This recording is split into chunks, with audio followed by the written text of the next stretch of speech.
Estamos de volta com o nosso programa Espaço Cidadão.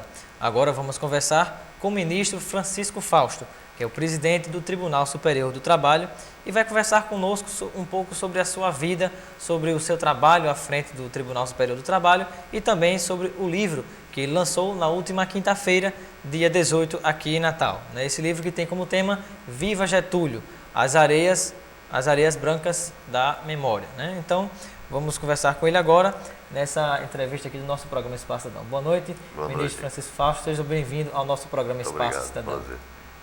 Uma satisfação tê-lo aqui conosco. E eu gostaria que o senhor pudesse nos falar um pouco sobre essa sua trajetória, como um potiguar na Areia Branca, que chegou ao Tribunal Superior do Trabalho como ministro. Na verdade, se eu me colocasse hoje como criança em Areia Branca, eu teria uma perspectiva quase de sonho para chegar às posições que cheguei, com muito sacrifício pessoal, muito empenho, muito sacrifício pessoal. Eu tive muito estímulo do meu pai. Meu pai sempre me estimulou para as letras. Naquela época, em Areia Branca, uma cidade-ilha, ele já comprava, adquiria livros da editora Jackson, antiga editora americana, que publicava as obras de Machado de Assis, e depois Graciliano Ramos, Dostoiévski, autores assim, que sem dúvida nenhuma foram me levando para esse plano em que a gente se torna quase irreversível, que a gente passa a ficar apaixonado pelas letras. E com esse primeiro empenho, com esse primeiro passo, eu fui me adiantando um pouco nos estudos, mas sempre com as vistas voltadas para um ideal um pouco maior, que era o de me livrar um pouco da forte corrente de ferro, que significa a vida provinciana, e de algum modo avançar no tempo em busca de outros horizontes. E como é que o senhor poderia fazer uma avaliação dessa sua gestão à frente do Tribunal Superior do Trabalho? Como é que o senhor avalia esse período que o senhor já está no tribunal? Olha, eu preferia até que outros falassem a respeito disso. Essa é uma avaliação difícil para mim de fazer. Mas eu posso dizer o seguinte: eu encontrei o Tribunal Superior do Trabalho um pouco voltado para questões econômicas. O tribunal privilegiava muito esse aspecto econômico, porque entendia que aquela filosofia de que se deve deixar o bolo crescer para poder dividir isso, que aquilo é que era o certo. Mas eu trazia, da minha magistratura, principalmente da judicatura no Recife, eu levava uma visão muito diferente, uma visão social muito diferente. Eu achava que o tribunal deveria voltar para as causas sociais, retomando, portanto, a sua linha histórica. Essa opinião de que eu recoloquei o Tribunal Superior do Trabalho, e de modo geral, a Justiça do Trabalho no Brasil, que é constituída de 24 tribunais regionais em todo o país e mais 1.300 varas do trabalho. A opinião geral é que eu recoloquei a Justiça do Trabalho na sua trilha histórica. Essa opinião não é apenas de juízes, de ministros do Tribunal Superior do Trabalho, de jornalistas, mas também a opinião de pessoas como Arnaldo Sequinte, um dos redatores, o único redator vivo da consolidação da Lei do Trabalho, no tempo de Getúlio Vargas. Numa conferência que ele fez na sede do TST, ele destacou isso, que eu havia dado outro relevo à Justiça do Trabalho. Eu saio agora do TST, antes mesmo da aposentadoria compulsória, mais de um ano antes, eu saio satisfeito com o que fiz e achando que fiz tudo o que tinha de fazer. E qual o principal avanço que o senhor considera que conseguiu, junto com toda a sua equipe, todos aqueles que trabalhavam com o senhor conseguiu avançar? Somente nessa área social, nós conseguimos não apenas dar visibilidade ao Tribunal Superior do Trabalho, através da imprensa, de pronunciamentos públicos que fizemos em favor das causas dos trabalhadores, mas também mudando substancialmente a jurisprudência da Corte. No mês de junho do ano passado, nós fizemos o que chamamos de Semana do Tribunal. A outra semana de junho foi dedicada a esse tema, Semana do Tribunal.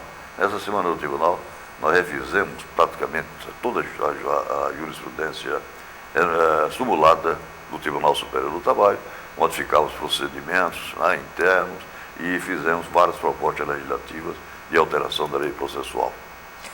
Quais são, ministro, as iniciativas que estão sendo tomadas pelo tribunal a respeito dessa questão de combate ao trabalho escravo, né? Que isso vem, a gente traz essa herança negativa desde os tempos do Império. Então, quais têm sido as iniciativas do Tribunal Superior do Trabalho?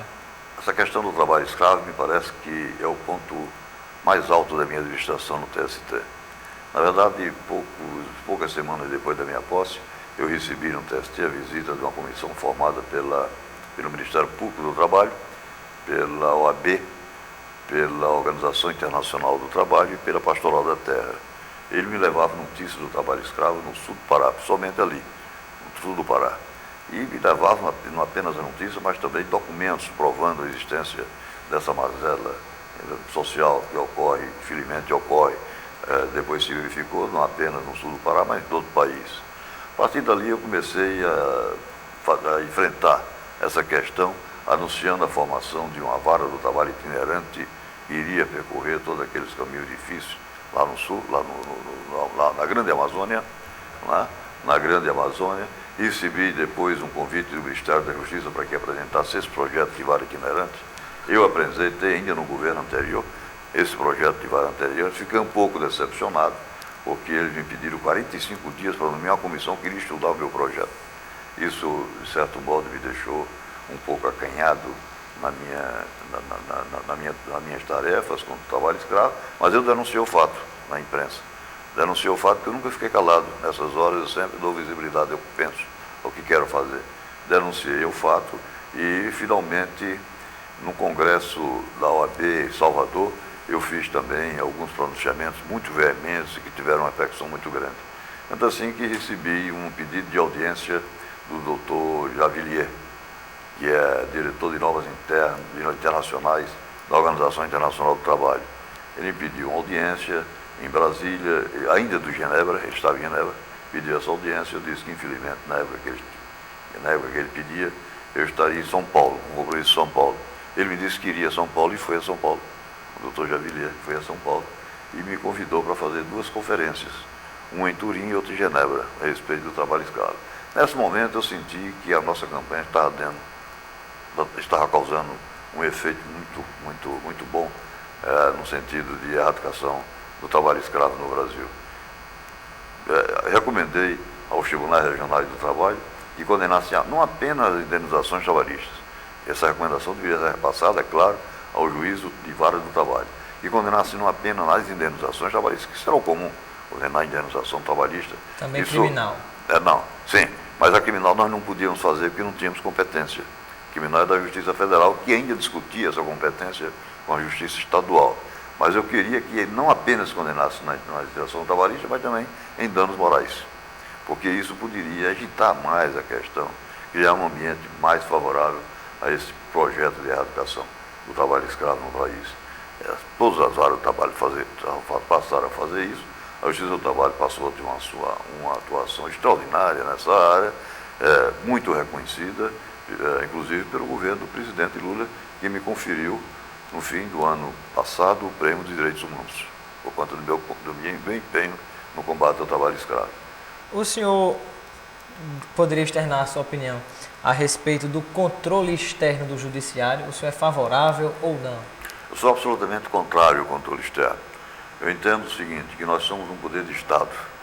Se nós não fôssemos um poder de Estado, eu até dividiria o controle externo, como existe, por exemplo, na França. Na França, onde o judiciário não é um poder de Estado.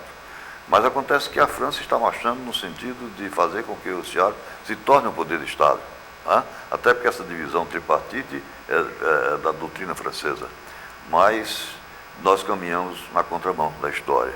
Adotando o controle externo, nós praticamente quebramos a independência do poder judiciário.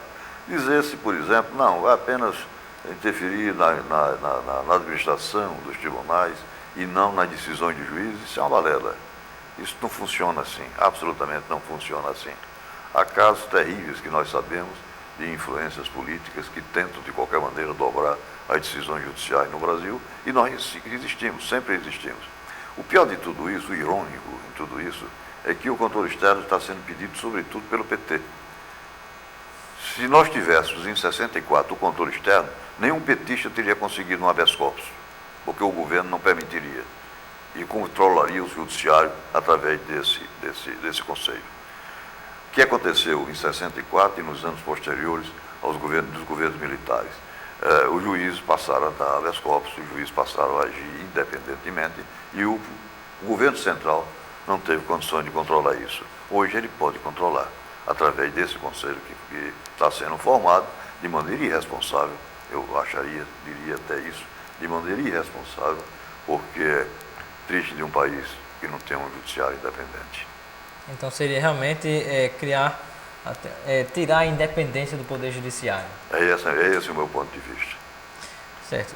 Nós estamos agora conversando com o ministro Francisco Fausto. Daqui a pouquinho nós vamos retornar com essa entrevista e vamos conferir agora um pouco da cobertura do lançamento do livro do ministro Francisco Fausto. O lançamento desse livro, muito importante, que teve uma repercussão muito boa aqui na nossa sociedade, aqui em Natal, Rio Grande do Norte. Daqui a pouquinho a gente retorna com essa entrevista com o ministro Francisco Fausto.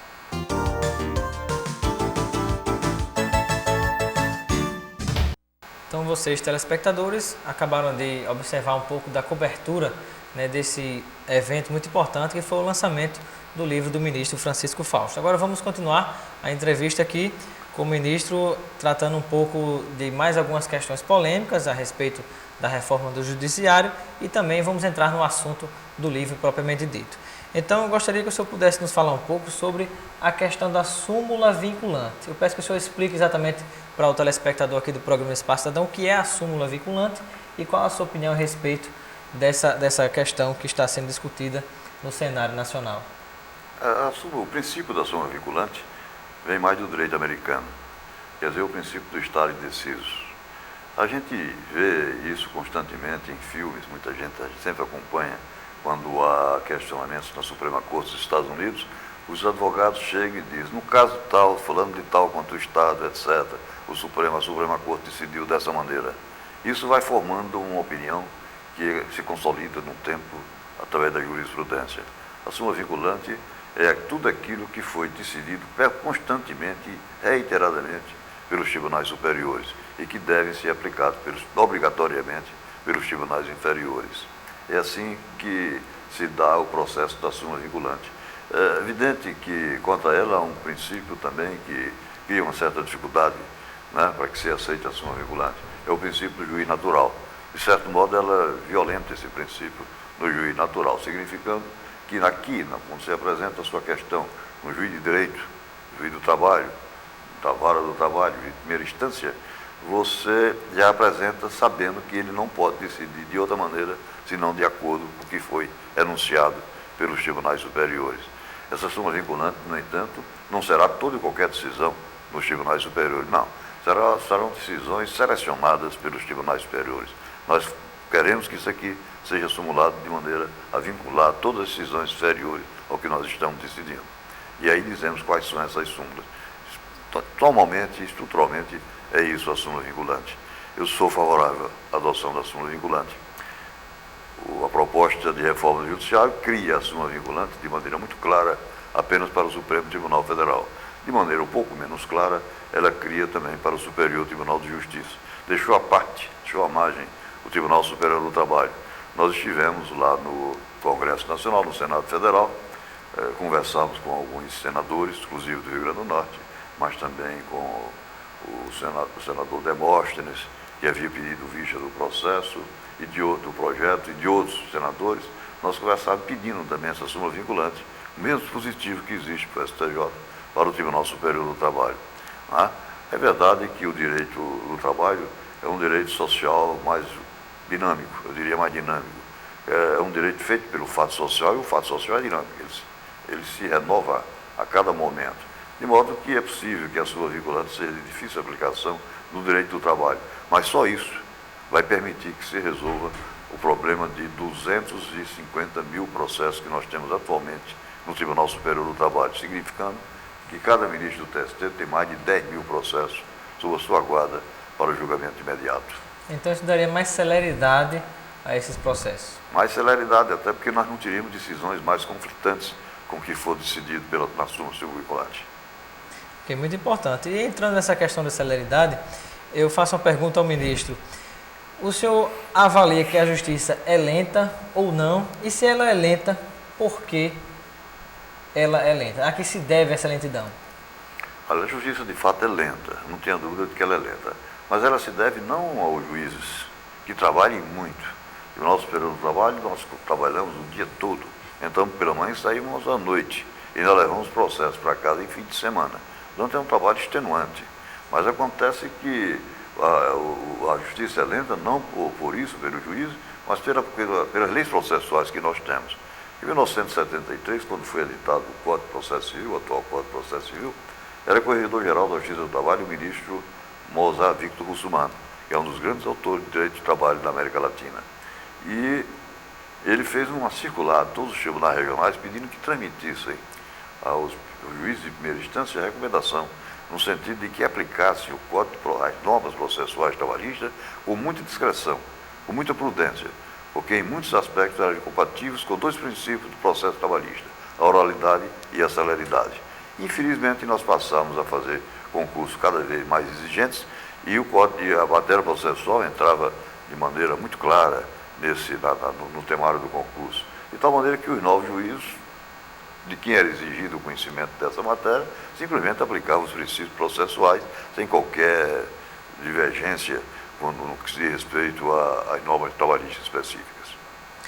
Ministro, o senhor lançou na última quinta-feira, dia 18 de março, o livro, né, esse livro até que nós vamos mostrar para você aqui, telespectador do programa Espaço Cidadão. O livro Viva Getúlio, As Areias Brancas da Memória. Esse livro aqui que o senhor lançou na semana passada, né, que teve uma grande repercussão.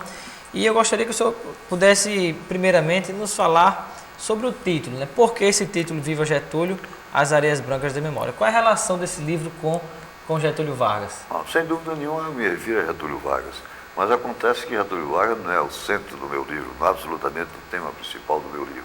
Essa expressão, Viva Getúlio, nasceu da seguinte maneira, e eu digo isso muito claramente no início do livro. Aos 7 anos de idade eu passei a frequentar a escola de Dona Cília, em Areia Branca. A escola funcionava na sala da frente. E lá atrás, num terraço, tinha um papagaio que passava o dia todinho dizendo Viva Getúlio. Isso era em 1942, em plena era do Estado Novo, em plena era do getulismo. Né? De modo que eu passei a utilizar essa expressão no meu livro para significar uma espécie de alerta quanto à subalternidade das pessoas, sejam políticos, sejam juízes, sejam pessoas comuns, não é? Em face de alguma circunstância que a vida nos leva, alguma contingência que eventualmente a vida nos leva. É um grito de alerta contra a subalternidade. Francisco Fausto, muito obrigado pela sua participação aqui no nosso programa Espaço Cidadão. Que agradeço a vocês. E a você que está nos assistindo, fica aqui o agradecimento pela audiência. Lembrando que a FAO é a nossa patrocinadora oficial aqui no mês de março, né? E toda segunda-feira às 10 para as 10 da noite, estamos aqui no Canal 10 TV Natal. Lembrando que o nosso programa Espaço Cidadão está também na Rádio Poti AM, a primeira do Rio Grande do Norte, de segunda a sexta, das 7h30 às 8 horas da manhã. E numa parceria muito boa também com a Microlins, onde você vai ficar sabendo como conquistar o seu emprego, né? Estamos promovendo cursos gratuitos para você que de repente está precisando conseguir algum emprego e não tem nenhum caminho a seguir. Então, fica aqui, é só você ouvir o programa na Rádio Poti que essas dicas nós vamos passar para você. De segunda a sexta, das 7h30 às 8 da manhã. Na próxima segunda-feira, 10 para as 10 da noite aqui no Canal 10, conte comigo.